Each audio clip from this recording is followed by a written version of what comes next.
Okay. Hello YouTube, this is MotoBro18, and we have Ripsaw26 and Troy over here. And MotoBro18 here. And he's at my house right now, and I think we're going to do a quick video.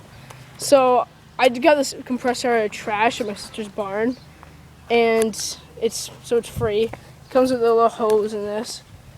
It's a Husky, 135 psi, 2.35 CFMs, and 90 psi. So it's an 8-gallon tank. So it's a small motor, but it works and it's cool. So I guess let's fire it up.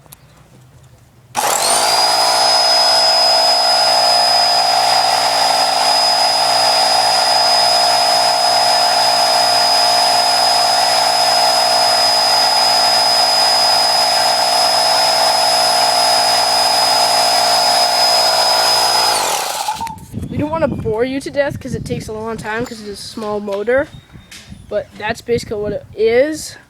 And for free, it works fine with this, so that works good. So yeah. Hi!